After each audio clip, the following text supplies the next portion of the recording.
¿Recuerdan la letra de la canción Pedro Navaja? ¿Se acuerdan cómo empieza? Describe la pinta que se gasta el protagonista de la copla mientras va por la calle, vestido de matón, que es el uniforme de su oficio, y caminando con chulería, sobradito, porque no tiene ni idea de lo que se le viene encima.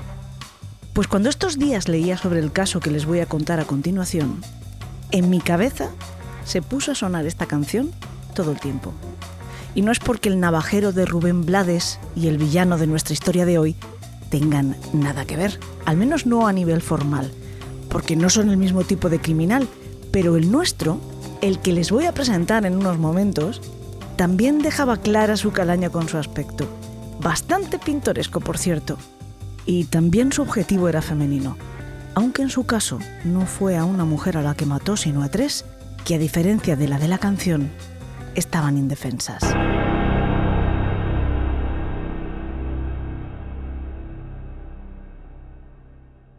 Hoy les voy a hablar de Charles Smith, el flautista de Hamelin de Tucson.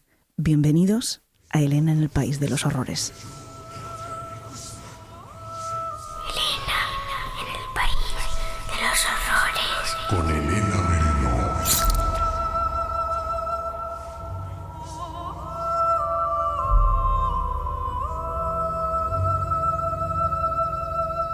Uno de los artículos más interesantes que hay sobre el caso se publicó en la revista Life mientras Smith todavía estaba en espera de juicios por sus crímenes. Y curiosamente, su autor, Don Masser, comienza este reportaje de una forma muy parecida como lo hace la canción de la que les estaba hablando, Pedro Navaja, describiendo a Charles Smith paseando en su coche por las calles de Tucson despacito para dejarse ver. Solo le falta decir que lo hace con el tumbao que tienen los guapos al caminar, o en este caso al circular. Pero vamos a situarnos.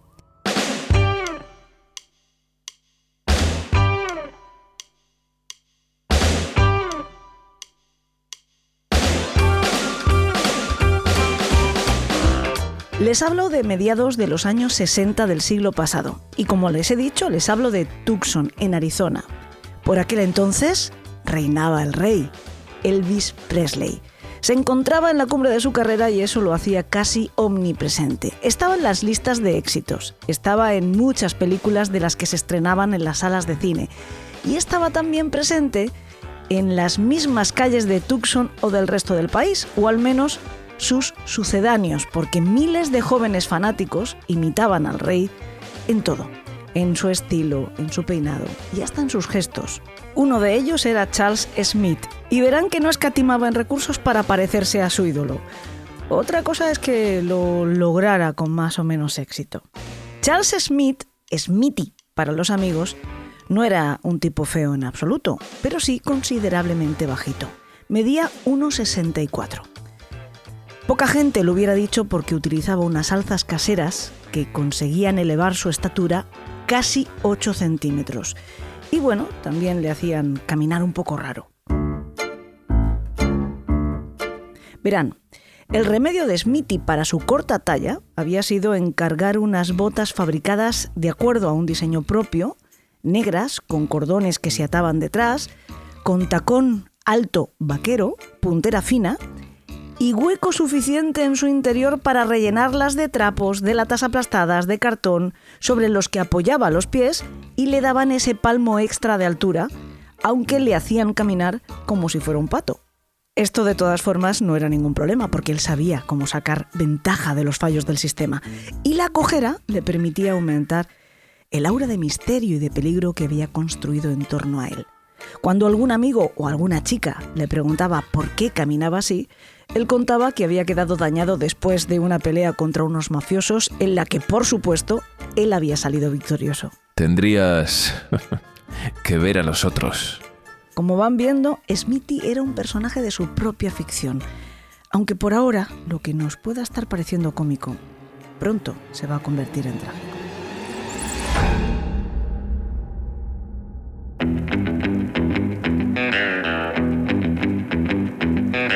Como buen intérprete de sí mismo, cada día Smithy, antes de salir al escenario de su pequeño mundo, se caracterizaba. Se teñía el pelo de color negro azabache, utilizaba maquillaje en polvo de color canela para oscurecer su piel, para darle varios tonos de bronceado. En la boca, sin embargo, se aplicaba una barra de protección que la empalidecía, que hacía que sus labios se vieran blanquecinos. Además, en el labio inferior, enganchaba una pinza durante horas para que se inflamase y pareciera más grueso. Parece ser que también utilizaba rímel y que se pintaba un lunar falso en la mejilla con grasa para motores. Por supuesto, nada de esto engañaba a nadie, pero tampoco esto era un problema para él. Casi siempre tenía una respuesta o una explicación fantástica para cada una de sus excentricidades. Por ejemplo, cuando el padre de alguna chica con la que estuviera saliendo le preguntaba por el maquillaje o el tinte del cabello, él se justificaba diciendo que pertenecía a una banda de rock.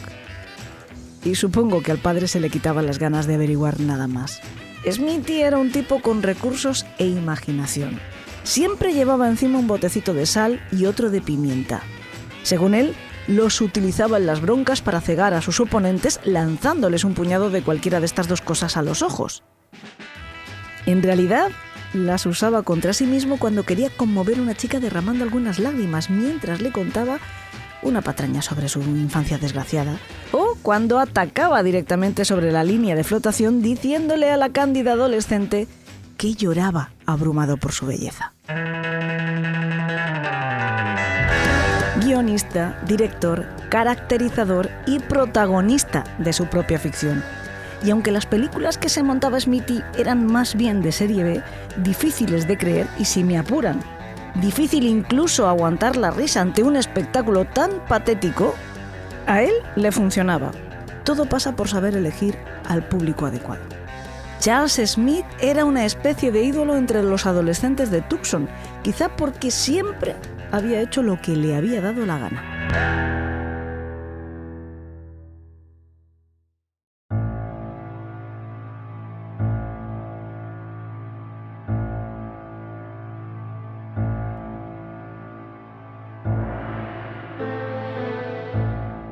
Nació el 8 de julio de 1942, de una madre soltera y un padre desconocido.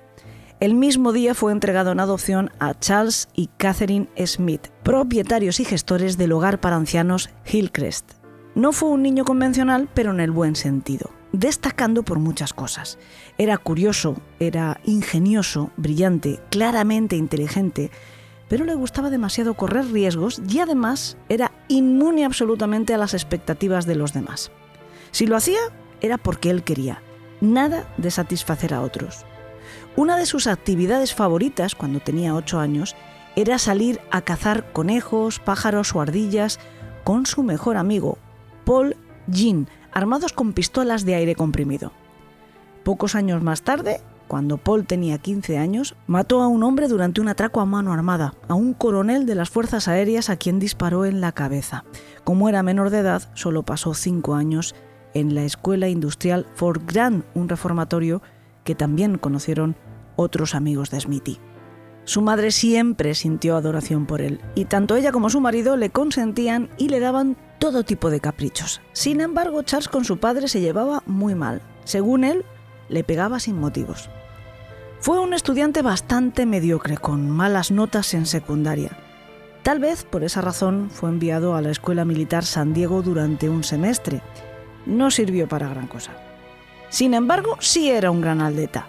En 1960 ganó el campeonato estatal de gimnasia. Pero ese mismo año dejó el instituto.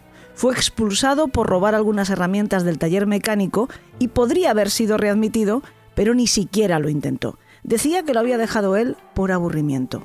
Claro que ya ven que nadie le exigía demasiado, más bien al contrario, se hacía lo que él quería. Desde los 16 años vivía semi-emancipado en una casa aledaña a la de sus padres y propiedad de ellos, con una asignación mensual de $300 y sin más obligaciones ni más ocupaciones que pasearse arriba y abajo conduciendo un Chevy rojo descapotable, regalo también de sus padres, por Speedway Boulevard, la calle donde se concentraban las discotecas como la Hi-Ho o la Pickup Palace, donde había restaurantes de comida rápida como el Johnny's Drive-In, moteles, gasolineras. Esa era la calle donde pasaban las cosas, donde estaba todo el mundo. Y todo el mundo conocía a Smithy. Y todo el mundo le seguía, como los niños al flautista de Hamelin. Smithy abandonó sus estudios antes de terminar secundaria, pero nunca dejó de acudir al instituto. Solo que no en calidad de alumno, sino de proveedor de diversión. Rondaba la puerta y esperaba a ver a alguno de sus amigos para convencerles de que se fugaran las clases para ir a cualquier sitio a perder el tiempo, a la bolera o al desierto a beber cerveza. Y aprovechaba también la visita para invitar a las fiestas a los chavales que se acercaban hasta su coche. En su propia casa, sin la supervisión de nadie, con su propio dinero, cada día prácticamente había una fiesta. Se decía que estas fiestas eran una especie de orgías, que Smithy dirigía un club sexual cuyos miembros eran unos 70 jóvenes conflictivos a los que facilitaba chicas adolescentes recogidas en Speedway o en el propio instituto. Se llegó a hablar de rito de ingreso, que consistía en mantener relaciones sexuales mientras todos los demás miembros miraban. Sin embargo, esta historia no fue más que un cebo para la prensa, no hubo ninguna prueba al respecto. Es fácil que el propio Smithy se lo hubiera inventado como parte de su mítica, como cuando les decía a todos que él era un ángel del infierno o que traficaba con drogas o que su dinero procedía del contrabando de coches a México. Lo cierto es que el relato de la existencia de este club sexual lo compartieron algunos chavales con los periodistas que cubrieron la información de los asesinatos en su momento. Pero todos ellos hablaban de oídas, sin datos sólidos ni aportar ningún nombre. Lo que pasa es que la historia era tan jugosa que se convirtió en uno de los ejes de las crónicas. Y el caso es que con orgías organizadas o con simple sexo espontáneo, fuera en su casa o en una de las llamadas boondockers, que eran reuniones de cientos de chicos en el desierto para beber cerveza, las fiestas organizadas o convocadas por Smithy eran lo más emocionante y lo más divertido que pasaba en una ciudad como Tucson. Así que él, pese a su apariencia grotesca, se convirtió en el tipo más popular, un líder que no desagradaba ni siquiera a los adultos, porque sus seguidores, y posiblemente ahí está la clave, eran adolescentes bastante más jóvenes que él. Además, hay que reconocer que sabía sacarle partido a lo que sí le era innato, además de sus bonitos ojos azules: el desparpajo y la verborrea. El tío camelaba como nadie, sabía cómo hablarle a cada persona, siempre además con cuidadosos y elegantes modales y palabras grandilocuentes. De hecho, según la revista Life, tenía una frase favorita: Puedo manifestar mis emociones neuróticas, emancipar un instinto epicúreo y desarrollar mis tendencias heterosexuales. Cualquiera le replicaba después de escuchar eso. Con toda esa afectación y esa pomposidad, conseguía que los padres se fiaran de él. Conseguía que las chicas, aun las que se sabían engañadas, estuvieran enganchadísimas a sus atenciones. Y conseguía que los amigos le siguieran como perritos falderos hasta el fin del mundo si era necesario. Y lo fue, en un par de ocasiones al menos. Otra cosa que le funcionaba muy bien era la pena. Le gustaba conmover y le gustaba conseguir la compasión de los demás. Solía contar que había padecido de leucemia y que había estado a punto de morir, o que todavía la padecía y que le quedaba poco tiempo de vida, o que tenía un mal en el corazón y estaba esperando un trasplante. También solía retorcer la realidad. Les decía a sus jóvenes amigos que él era adoptado, lo cual era verdad, pero se inventaba su origen. Les contaba que casi lo vendieron como esclavo al otro lado de la frontera, que había tenido una serie de padres adoptivos pésimos y que tenía que ocuparse de varios hermanos enfermos. Les decía que su padre era un frijol, el término despectivo para referirse a los mexicanos, y que su verdadero nombre era Ángel Rodríguez. Charles Smith Jr. se enteró que los padres que lo habían criado no eran los que le habían concebido a los 18 años. En algunos sitios pone que a los 21. Se las apañó para que Catherine le diera referencias de su madre biológica y se fue a buscarla. Parece ser que por entonces era una exitosa abogada afincada en Phoenix, aunque esto también podría ser una de sus muchas mentiras.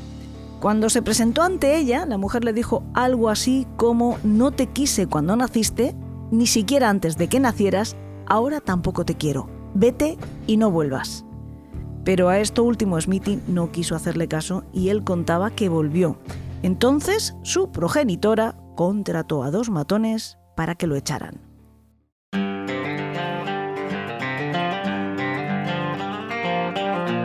Es más que probable que al contar esta parte de nuevo estuviera mezclando realidad con ficción, porque por esa época, más o menos, en Semana Santa de 1961, se fue de vacaciones a California con su amigo Paul, que ya había salido del reformatorio y se había ido a vivir con él. En Los Ángeles se metió en una bronca cuyo resultado fue que le golpearan en la cara con una tubería. Desde entonces incorporó a su disfraz de tipo duro un apósito de yeso que tuvo que llevar un tiempo en la nariz, solo que él lo perpetuó usándolo como si fuera un complemento más de su imagen. Por esa época, Smithy también pasó su primera noche en la cárcel por una juerga que se le fue de las manos, aunque no se conocen los detalles. Lo que es seguro es que en esa fiesta desmadrada habría muchas chicas, adolescentes, seguramente de unos 15 o 16 años, porque eran así como él las prefería, y rubias, a ser posible. Aunque esto no era un requisito imprescindible. Cuando se ligaba alguna con otro color de pelo, él hacía que la chica se lo decolorase. Y es que, por sorprendente que parezca, este personaje con su cara embadurnada en maquillaje color canela, los labios blancos, un lunar brillante pintado con grasa, que caminaba como si tuviera los pies de madera debido al relleno de sus zapatos, que presumía de dirigir un club sexual, o de ser un mafioso o un traficante, tenía un éxito arrollador entre las chicas. Siempre tenía 3 o 4 novias en ristre. De hecho, con algunas de ellas se había prometido a la vez, regalándoles a cada una de ellas un anillo de cristal de $13 la pieza, aunque a cada una de las receptoras le había contado que eran brillantes. Una de esas chicas era Kathy Morath, de 15 años, y otra con la que se comprometió el mismo día era Mary French, de 17. Él tenía entonces 21. Su plan, de acuerdo a lo que le contó un amigo, era poner a ambas a trabajar, pero poner su propio número de cuenta bancaria para el ingreso de los salarios. Solo le funcionó con la segunda, así que abandonó a la primera. Mary se fue a vivir con él. Cuando sus padres los pillaron juntos en la cama, él les dijo que era su esposa porque se habían casado en secreto en Texas. Pero no coló y la echaron de allí. No obstante, poco después, Charles Jr. les convenció para que la contratasen en el hogar de ancianos que regentaban, y a la chica la convenció para que depositara su nómina en su cuenta. Mary French hubiera hecho cualquier cosa por él. Incluso hubiera matado por él si se lo hubiera pedido. Pero Smithy le pidió otra cosa. No que matara por él, sino que le consiguiera una víctima para hacerlo con sus propias manos. Le entregó una lista con 3 nombres.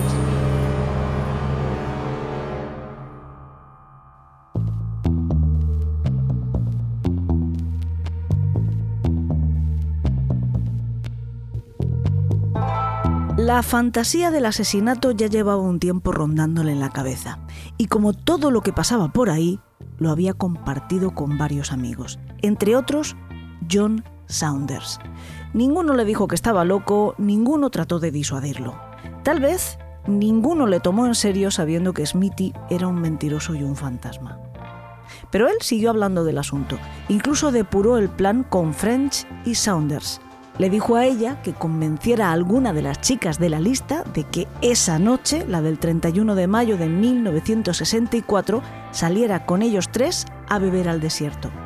Tampoco en esa ocasión ninguno de los dos, ni French ni Saunders, lo cuestionó, sino más bien lo contrario. Mary French se puso a la tarea con diligencia.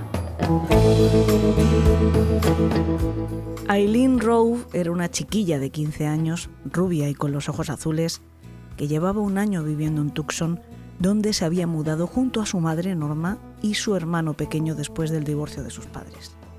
Estudiaba segundo en el Instituto de Palo Verde y sacaba unas notas excelentes. Era muy aplicada porque soñaba en convertirse en oceanógrafa. También era muy romántica y le encantaba leer novelones y dar largos paseos nocturnos a solas por el desierto buscando piedras raras.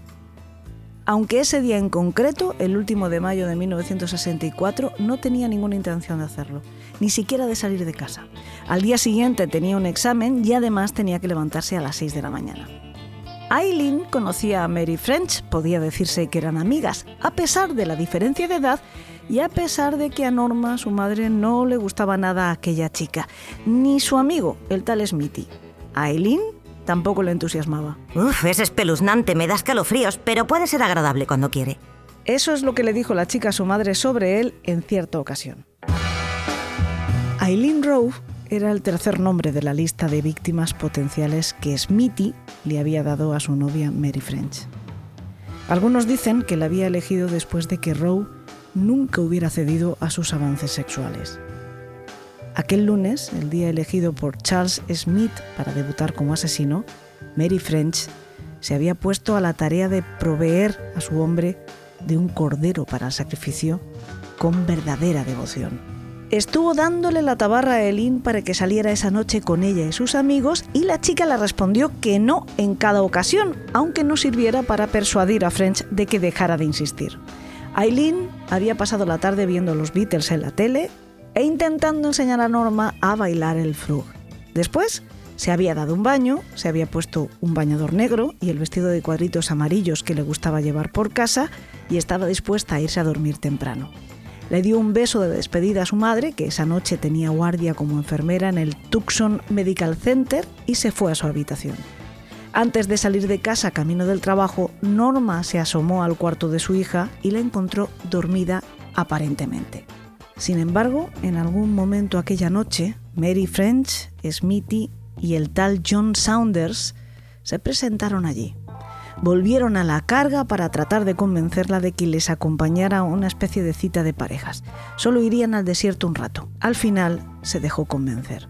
Ella tendría que ser la compañía de Saunders mientras los dos tortolitos se encargaban el uno del otro. John Saunders era el nuevo fichaje de Smithy, otro chaval de 19 años sin oficio ni beneficio que se había incorporado a la corte del gran embaucador. Era otro chico con problemas. De pequeño había sufrido tantas alergias que había tenido el cuerpo lleno de eczemas y de costras, y para evitar que se rascase, sus padres le ataban las manos y los pies a la cuna cada noche. Cuando creció, estaba tan condicionado que no era capaz de pegar ojo si no seguían haciéndole lo mismo. Además, tenía aspecto de insecto, con un cuerpo muy largo y delgado y una cabeza demasiado grande, lo que le convirtió en objetivo de las burlas y bromas pesadas de los niños mayores. Así que él reaccionó, convirtiéndose a su vez en otro abusón de los más pequeños. Completaba el cuadro sus malas notas en el instituto y sus constantes problemas disciplinarios, requisitos todos ellos casi imprescindibles para convertirse en el nuevo bestie de Smithy. Cuanto más inadaptado y más desarraigado social fuera el tipo o la tipa, más fácilmente manipulable y adherente a sus filas. Por eso Saunders, igual que French, hacían sin oposición lo que él quería, como matar a una chica.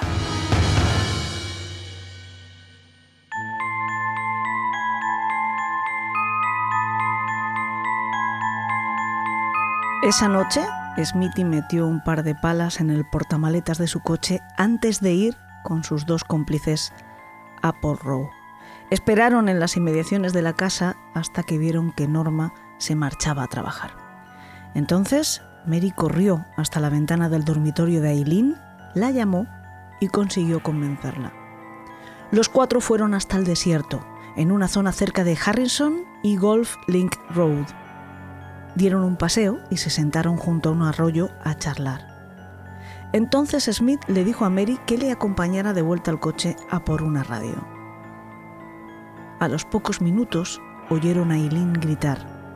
Smithy ordenó a Mary que siguiera sola hasta el coche y se encerrara dentro, y él regresó al arroyo junto a John y Eileen. Se encontró al primero forcejeando con la segunda. La aberrante diversión que él había estado anhelando, que él había estado planificando, había comenzado. Ordenó a su amigo que la sujetara mientras él le ataba los brazos a la espalda con una cuerda de guitarra. Eileen suplicaba, preguntaba ¿por qué me hacéis esto? Mary quiere que lo hagamos. Te odia. Le mintió.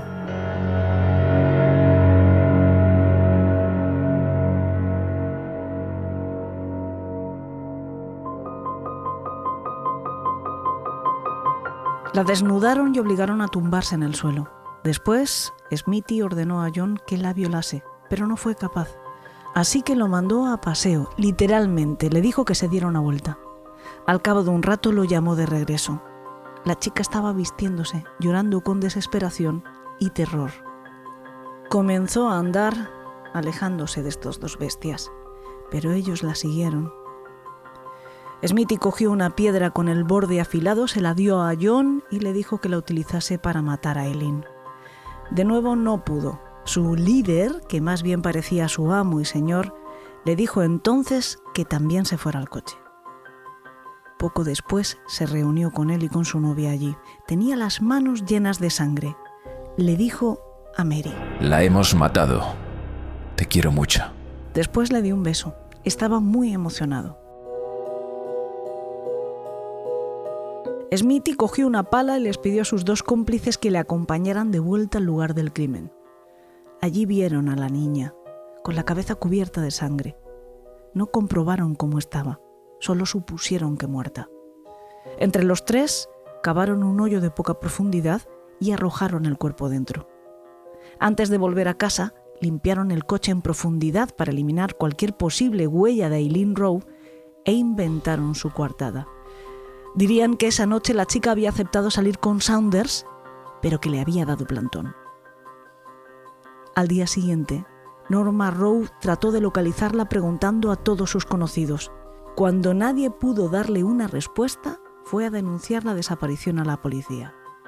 Incluso les habló del supuesto club sexual que les he mencionado antes y del que, según dijo, le había contado su hija.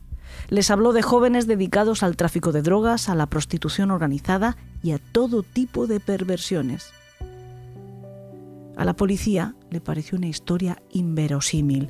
Para ellos, lo más probable es que Eileen se hubiera fugado.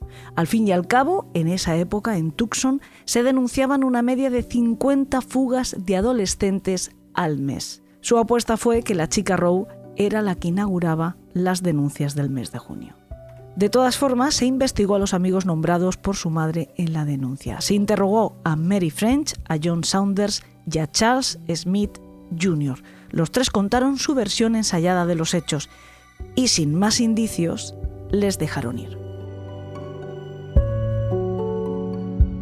Una semana más tarde, su exmarido llamó a Norma para decirle que había soñado que su hija había sido asesinada y abandonada en el desierto. Pero lo único que podía hacer ella era acosar día y noche a la policía para que no dejaran de buscar. Durante el año siguiente, la madre de Eileen acudió al sheriff, al fiscal general de Arizona, al FBI y al Departamento de Salud, Educación y Bienestar del Gobierno de los Estados Unidos. Llamó a los periodistas y hasta a una medium de New Jersey que le dijo algo muy parecido al sueño de su ex, que su hija estaba enterrada en el desierto bajo un árbol. Llevó a cabo su propia investigación, interrogando por su cuenta a amigos y conocidos de la niña, registrando lo que averiguaba en una grabadora. Ella también intuía que su hija estaba muerta y estaba convencida de que la había matado Smithy. Le seguía por las noches. Y aún así seguía dejando la luz de la cocina encendida, como si fuera un faro en la oscuridad, para guiar el regreso de Eileen, su niña, quien le había dicho alguna vez que cuando muriese iba a reencarnarse en gato. Pero tan inesperadamente pronto.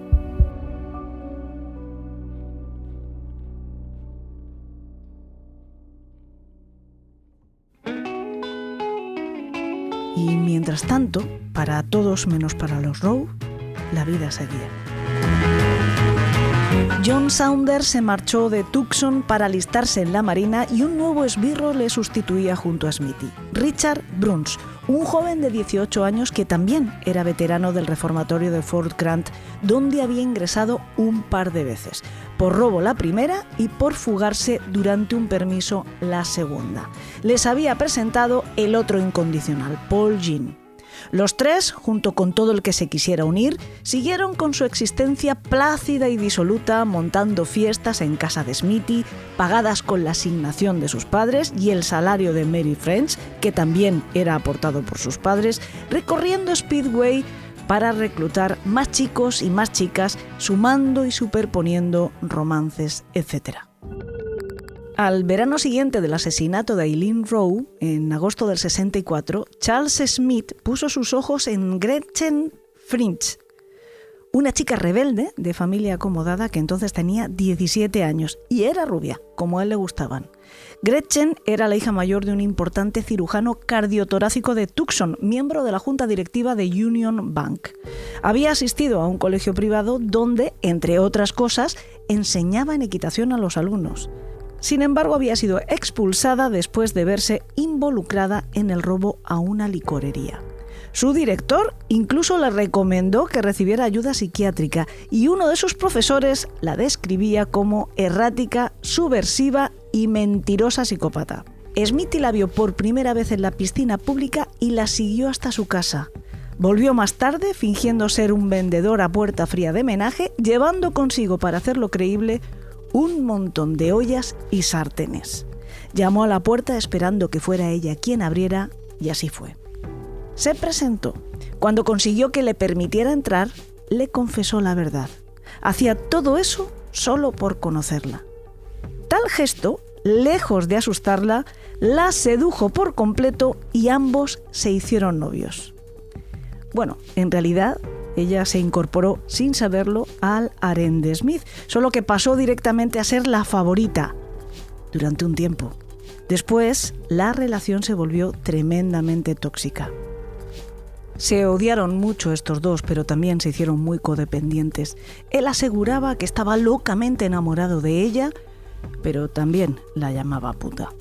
Gretchen era muy posesiva y pretendía controlar a un tipo que siempre había hecho lo que le había dado la gana, sin límite. No quería que él bebiera, no quería que fumara, no quería que tuviera amigos y muchísimo menos amigas. Solo quería que él estuviera en su casa para encontrarle cada vez que le llamara por teléfono, y esto era constantemente. Le decía hasta la hora a la que se tenía que ir a la cama.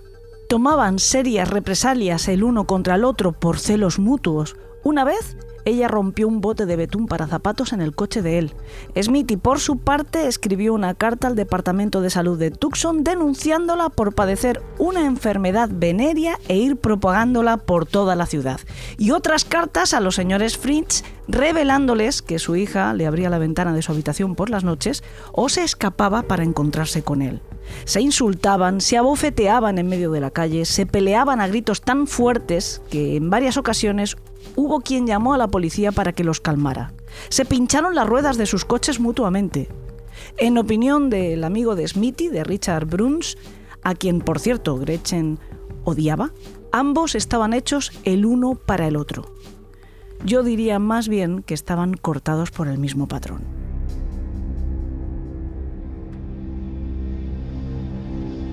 Ella también alardeaba de zonas oscuras en su vida. Por ejemplo, le había contado a su novio que su familia estaba involucrada con la mafia, lo cual, por cierto, parece que era real.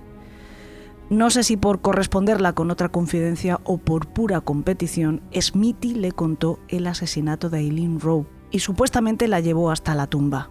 Y eso fue una sentencia para ambos. La llevé fuera y le mostré el cadáver de Eileen. Quería que viera qué tipo de persona era, para saber si realmente me quería. Me dijo que me querría sin importar lo que hiciera. Ahora me está chantajeando con eso. Si no hago exactamente lo que me dice, irá a la policía. ¿Sabes qué más me dijo? Me dijo: tú te has divertido toda tu vida y yo he sido muy infeliz. Ahora es mi turno de divertirme y el tuyo de sentirte miserable. Voy a estrangularla.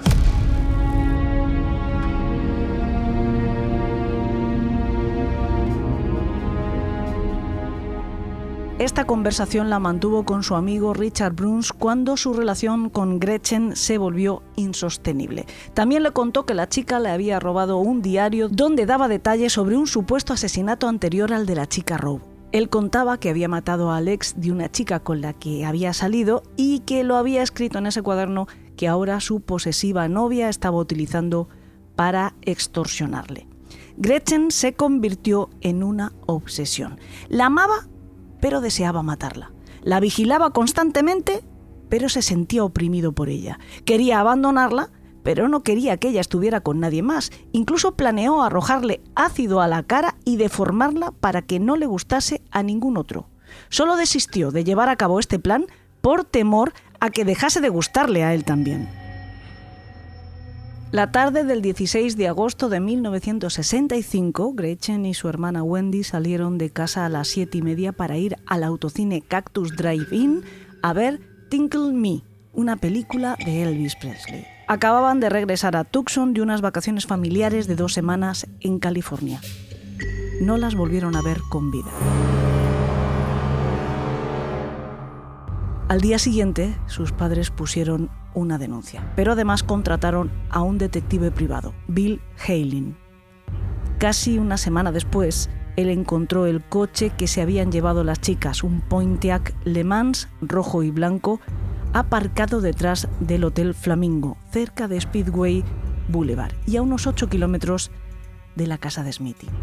Dentro estaba el bolso de Gretchen con las entradas de cine, sus llaves, $20 y una tarjeta de visita de C&S Upholstery Co., una empresa de tapicerías que había montado Smithy con un amigo y que había fracasado nada más empezar. Por cierto, que también por esa época los padres de Smithy se tuvieron que declarar en bancarrota con unas pérdidas de $300,000. La policía, por su parte, puso en marcha una tibia investigación, como en el caso de Eileen Rowe, convencidos también de que las hermanas Fritz se habían escapado de casa. Y lo cierto es que habían recibido avisos de que 2 chicas que coincidían con la descripción de las hermanas habían sido vistas haciendo autostop en la carretera de Nogales. Otras personas aseguraron que las habían visto cogiendo un autobús hacia Hermosillo. Se las buscó en el país centroamericano, en varias de las ciudades más frecuentadas por estadounidenses, pero sin resultado. El detective de la familia Fritz fue a ver a Smithy. El padre de Gretchen y de Wendy lo tenía como único sospechoso y así se lo comunicó a su investigador. Cuando le preguntó, él le repitió lo mismo que le había contado a su amigo Bruns en un principio, que también él creía que las hermanas se habían fugado a México. A Richard esta explicación le pareció probable, de hecho le encantó la idea. Él era el primero que estaba deseando que Gretchen desapareciera de la vida de su amigo y colateralmente de la suya propia, hasta el día que Smithy le dijo la verdad. Primero maté a Gretchen y Wendy seguía diciendo ¡buah, buah, buah! Y entonces simplemente... Después metí los cadáveres en el maletero de su coche, conduje hasta un lugar alejado y los tiré allí. Los dejé en el lugar más obvio donde me podían encontrar, porque ya no me importaba nada. Había ocurrido en su casa. Al parecer las chicas habían ido allí en vez de al cine porque una amiga le había chivado a Gretchen que su novio estaba montando una de sus antológicas fiestas. Después de matarlas, estrangulándolas, según parece, había llevado los cuerpos al desierto y los había abandonado en el lugar donde solía beber con los amigos, no lejos de donde también estaba el cuerpo de Eileen Rowe. Al cabo de unos días, Richard acudió a la casa de su amigo convocado para otra de las famosas fiestas.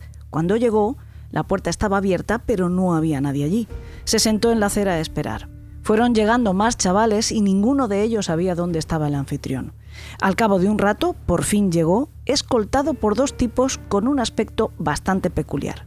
Tenían la misma edad que Smithy, lo que significaba que eran mayores que todos los demás presentes en la casa, vestían con trajes bastante llamativos e iban fumándose 2 puros. Smith le pidió a Bruns que les acompañara fuera, donde les esperaba un coche con matrícula de New Jersey. Le explicó por lo bajini que eran de la mafia y que querían llevarles a encontrarse con otras personas para hablar de Gretchen y de Wendy, que no se asustara porque no les iban a hacer ningún daño. Durante el trayecto nadie abrió la boca. Les llevaron hasta un pequeño apartamento en cuyo interior les esperaban otros 3 hombres, Salvatore y Joe Bonanno, los hijos mayor y menor del capo de Nueva York conocido como Joe Bananas Bonanno, y Charles Battaglia, otro conocido ampón. No les maltrataron ni les amenazaron, pero su imponente presencia ya bastaba para amedrentar a los chicos y en eso confiaban. Les preguntaron por las hermanas Fritz y a ambos se mantuvieron firmes asegurando que no sabían nada de ellas, salvo lo que todo el mundo decía, que se habían escapado a México. Smithy fue aún más osado. Les dijo que él, sin embargo, apostaba porque estaban en California. Les habló de un supuesto novio al que Gretchen había conocido durante sus vacaciones en San Diego. El tiro le salió por la culata porque le dijeron que tendría que acompañarles allí al día siguiente para buscarla. De vuelta a casa, Smithy hizo una jugada estratégica sorprendente. Llamó al FBI para contarles que había sido acosado por la mafia. Primero lo intentó en la oficina de Tucson, pero no le dejaron hablar con nadie. Entonces llamó a Phoenix, consiguiendo exactamente el mismo resultado. Por último, telefoneó directamente a la oficina central y pidió que le pasaran con el mismísimo J. Edgar Hoover. Evidentemente no lo consiguió, pero sí que alguien tomara nota de la denuncia. Después le hizo a Bruns una petición que lo descolocó. Aunque Smithy ya le había confesado el asesinato de las hermanas Fritz, él no le había creído. Ese era el crédito que tenía entre sus conocidos, cansados de escuchar toda clase de fanfarronadas y de historias alucinantes. Pero lo que le pidió es que le ayudara a cambiar los cadáveres de sitio. Después cargó el coche con una pala y los llevó hasta el desierto. Al principio no era capaz de localizar el sitio donde había abandonado los cuerpos, hasta que de repente dijo: «Espera, la huelo». El olor a cadaverina les guió hasta los cuerpos. Smithy primero pretendía enterrarlos, pero el terreno estaba demasiado duro, así que dejaron a Gretchen en el arroyo y a Wendy en una pequeña fosa que consiguieron abrir. Al terminar, Smithy advirtió a Bruns que ahora ambos estaban pringados en esto. Al día siguiente, como estaba previsto, Smithy se tuvo que ir a San Diego acompañando a los tipos de los trajes llamativos para buscar a las hermanas Fritz. Lo único que pudo hacer es preguntar por las calles enseñando una foto de las chicas. Al final, fue detenido por la policía por hacerse pasar por un agente del FBI y devuelto a Tucson.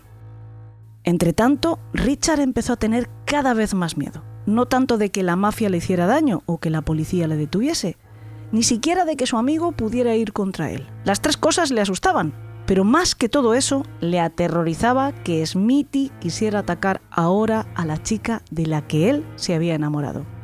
A Cathy Moraz la he mencionado antes, fue una de las supuestas prometidas de Smithy, una de las que había recibido ese anillo de cristal y a la que pretendía poner a trabajar para mantenerle. Se ve que ella había sido más espabilada que las otras y lo había dejado plantado al poco tiempo. Y al mes había comenzado a salir con Richie, con Richard Bruns, aunque la relación también había durado muy poco. Aún así, Bruns estaba perdidamente enamorado de ella. Cuando rompieron, él cayó en una depresión muy creativa porque canalizaba toda su nostalgia romántica escribiéndole poemas de amor y cartas de hasta 24 páginas. Hasta comenzó una novela dedicada a ella. Después de que Richard descubriera de la forma más contundente e inculpadora la verdad sobre los crímenes de Smithy, el chico se obsesionó hasta la paranoia con que Cathy sería la siguiente. Cada noche tenía la misma pesadilla. Una en la que Smithy llevaba a su amada al desierto, abusaba sexualmente de ella y la estrangulaba. Él corría hacia ellos con una pistola para tratar de salvarla, pero nunca llegaba a tiempo. Así que se puso a vigilarla, los 7 días de la semana, desde primera hora de la mañana hasta última hora de la noche. La seguía, velaba su casa por las noches, llegaba incluso a esconderse en los cubos de basura para observar los alrededores de la casa de Cathy. Un día, alguien cortó la mosquitera de la puerta de los Moraz. Él los visitó para advertirles acerca de un merodeador y señaló a Smithy. La chica y su padre, sin embargo, sospecharon que había sido Bruns. Un día, hartos y asustados de la constante presencia de Richie frente a su casa, los Moraz llamaron a la policía. Los agentes advirtieron a Bruns de que no podía vigilar a nadie y le prohibieron permanecer allí.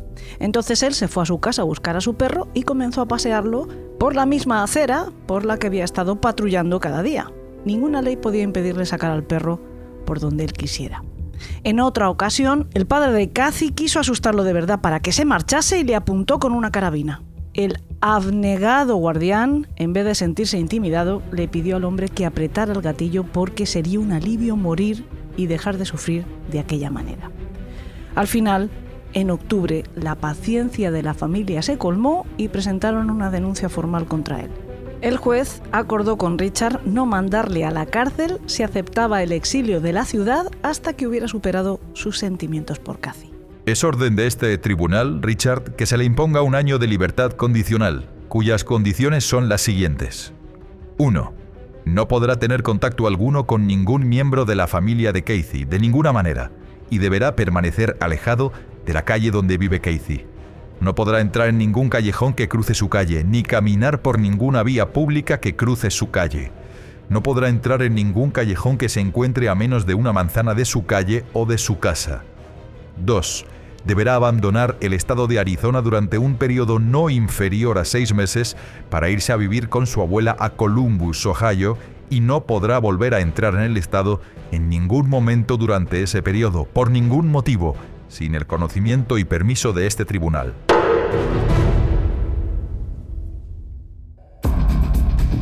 Mientras todo esto ocurría, el comportamiento de Smithy se había vuelto aún más errático que antes. Sufría cambios de humor repentinos, arrebatos de furia que le hacían emprenderla a puñetazos contra las paredes. También salir corriendo en calzoncillos por el patio de su casa durante toda la noche gritando «Dios me va a castigar». El 9 de septiembre, no había pasado ni un mes desde el asesinato de las hermanas Fritz, conoció a una chica llamada Diane Lynch en una cita a ciegas.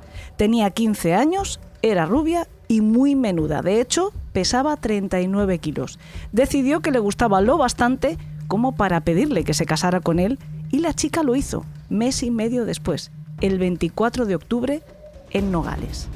Pero para Richard, en Columbus, parece que la distancia no estaba siendo el olvido. Su paranoia no disminuía. De hecho, el miedo a que Smithy le hiciera daño a Kathy iba en aumento. Cada noche seguía con la misma pesadilla. Poco tiempo después de su llegada, se sentó en la cocina con su abuela y, hecho un mar de lágrimas, le contó todo a la mujer, que no se creyó la historia porque pensó que su nieto estaba borracho.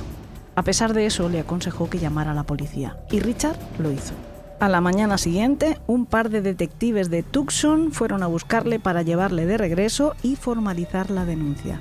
Y lo primero para eso era encontrar los cuerpos de las hermanas Fritz. Después de viajar toda la noche, Bruns rechazó ir a dormir antes de llevar a los agentes hasta las tumbas de Gretchen y Wendy.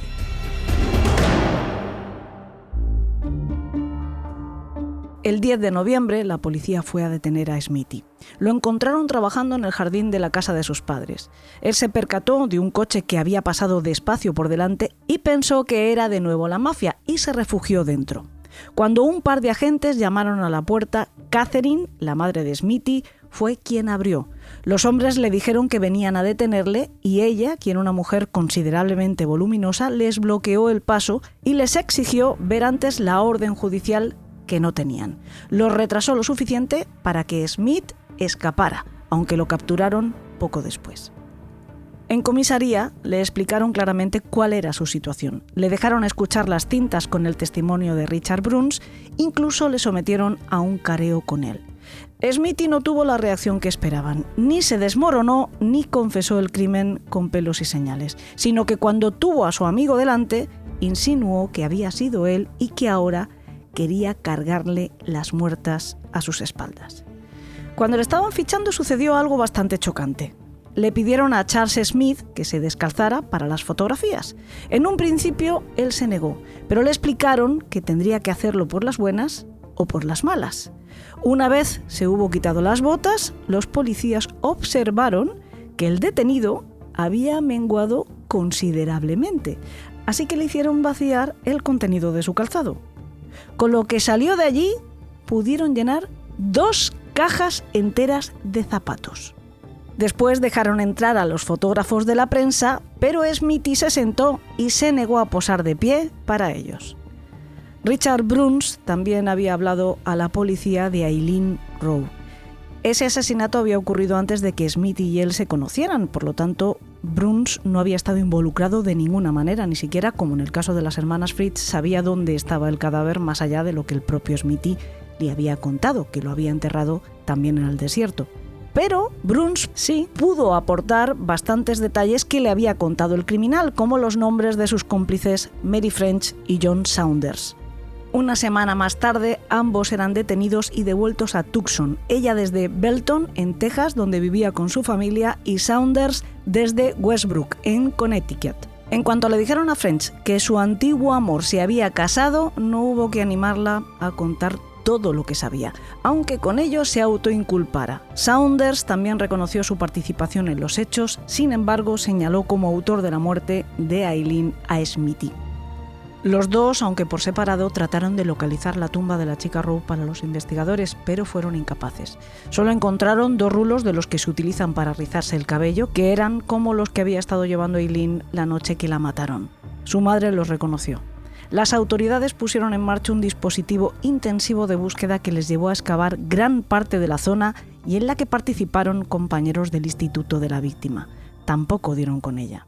A pesar de eso, el fiscal del condado, Norman Green, dijo que seguiría adelante con la acusación de asesinato, con cuerpo del delito o sin él. Después de que Saunders y French, que en el momento de su detención tenían ambos 19 años, hubieran reconocido su culpabilidad, fueron sentenciados. El primero a cadena perpetua, aunque con posibilidad de salir con la condicional en 7 años. La segunda, a la que solo se le acusaba de complicidad para el asesinato, de ocultación de cadáver y de encubrimiento, la condenaron solo a 5 años de reclusión, de los que cumplió 3. En un principio ambos iban a declarar contra Smith llegado el momento, aunque Saunders después se negaría acogiéndose a la quinta enmienda porque se había sentido engañado por el sistema. El primer juicio contra Smith por el asesinato de las hermanas Fritz se fijó para el 15 de febrero de 1966 en el Tribunal Superior de Pima County. Su abogado era William Tinney y como fiscal actuaría William Shaffer III. Presidía el tribunal el juez Lee Garrett. La estrategia del Estado era demostrar que este crimen se había cometido para ocultar uno anterior, el de Aileen Rowe, por el que Charles Smith todavía no había sido juzgado. Contaban con 30 testigos para argumentar la teoría, entre los que estaban quienes habían sido sus mejores amigos: Paul Jean, Mary French, Saunders, etc. La defensa, sin embargo, pretendía utilizar esa misma hipótesis, pero para virar las tornas contra Richard Bruns, el principal testigo de la parte contraria, a quien iban a culpar de las muertes. El juicio fue un tremendo enredo. Se sucedían testimonios contradictorios en los que a veces los de una parte ayudaban a la contraria y viceversa. Y a pesar de eso, el 1 de marzo, el juez decretó que el caso estaba visto para sentencia. El jurado, compuesto por 8 mujeres y 4 hombres, se retiró durante solo 2 horas y regresó con un veredicto: culpable de asesinato en primer grado. 10 días más tarde, Charles Smith Jr. recibía una sentencia a morir en la cámara de gas. Su esposa adolescente, que estaba en la sala en ese momento, rompió a llorar, pero él le hizo un gesto para que se callara. Un mes más tarde, por cierto, Diane pidió el divorcio. Aunque la pena de muerte suena bastante definitiva, Smithy todavía tenía que ser castigado por el asesinato de Aileen Rowe. El juicio sufrió varios aplazamientos hasta fijarse para el 9 de mayo del 66. Para entonces, los padres de Smith habían convencido a un abogado estrella, F. Lee Bailey, que ha aparecido en alguna otra ocasión en este podcast. Por ejemplo, cuando hablamos del caso O.J. Simpson.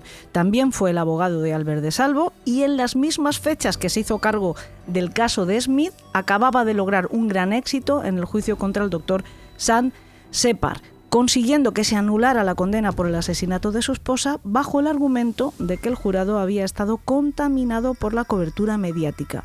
En el nuevo juicio, además, Bailey consiguió que su representado fuera declarado no culpable.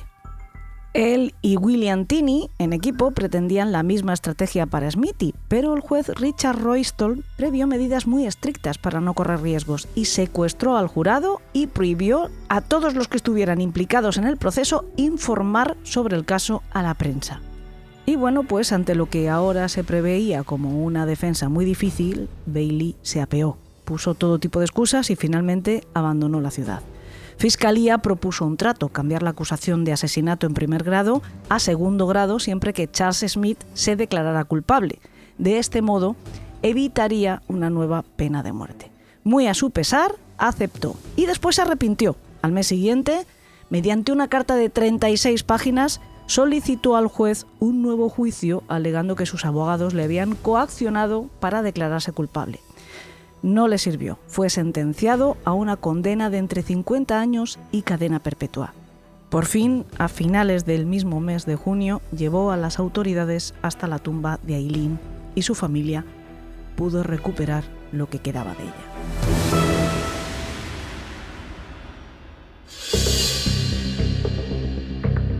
Smith fue enviado a la prisión estatal de máxima seguridad de Arizona, situada en Florence. Agotó todas las vías para apelar sus sentencias, pero fueron confirmadas una vez tras otra. Tuvo varios intentos de fuga, la primera vez escondiéndose en un armario durante algunas horas, la segunda vez repitiendo este mismo método solo que dentro de un plinton del gimnasio y por fin, a la tercera, que ya saben que va la vencida, lo consiguió. En noviembre del 72. Había ido ganándose la confianza de los guardias y responsables del penal hasta conseguir que lo cambiasen a otro pabellón menos restrictivo. Se escapó con otro asesino múltiple, Raymond Hatches. Estuvieron 4 días fugados. Smithy recorrió 96 kilómetros caminando por el desierto. Acabó con los pies destrozados. Al final lo capturaron en la estación de mercancías del sur de Tucson gracias al aviso de un antiguo compañero de instituto que trabajaba en el ferrocarril y que lo había reconocido pese a su disfraz. Smithy se había teñido el pelo de rojo, pero además llevaba puesta una peluca ridícula rubia cuando lo detuvieron. Lo devolvieron a máxima seguridad. La fuga fue inútil. Yo no podría funcionar en el mundo libre. Nadie me daría un trabajo y yo no estaba dispuesto a recurrir a la violencia o al crimen para sobrevivir. Aguanté 4 días. Estaba hambriento y cansado. Y cuando me encontraron, por una vez, el aislamiento me pareció un alivio.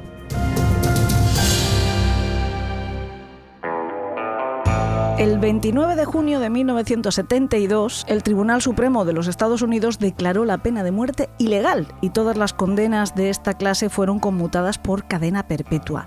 Faltaba solo un mes para que se cumpliera la sentencia contra Charles Smith. Esto hizo que salvara la vida, aunque por poco tiempo. En prisión se interesó por la poesía y contactó con el autor y profesor universitario Richard Shelton, que acabó siendo su mentor y su tutor legal, la persona que le acompañó en sus últimos momentos e incluso años después a su madre, Catherine.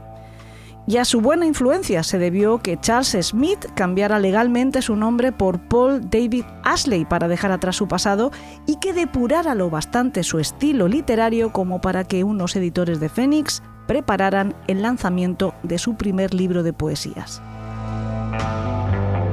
También fue Richard Shelton a quien Catherine avisó el 20 de marzo de 1975 para decirle que a su hijo lo habían atacado 2 compañeros de prisión que después serían identificados como Jimmy Ferra y Dennis Eversole. Lo apuñalaron 47 veces con armas de fabricación caseras hechas con una espátula y un trozo de acero. Aunque se desconocen los motivos reales, el jefe de seguridad de la prisión creyó en todo momento que había sido porque Smithy se había echado atrás en un plan de fuga. Estuvo 10 días en la UCI del hospital de Maricopa. Primero tuvieron que extirparle un ojo, después un riñón. Al final, una infección pudo con él. Su madre pidió que le enterrasen en el cementerio de la prisión por miedo a que la tumba fuera profanada de hacerlo en cualquier otro lugar público. Si se rastrea la red lo suficiente, se puede encontrar alguna de sus poesías como esta llamada Prisión. Si hicieras un pequeño milagro, repararas a un hombre sin violencia ni desprecio, reunieras a un niño sin apoyarte en el grotesco invento del dolor, podría entender el misterio de la lluvia, cómo mantiene su dignidad en la violencia de una tormenta. Si la libertad no fuera más importante incluso que Dios o que la muerte, podrías tenerme, no escaparía.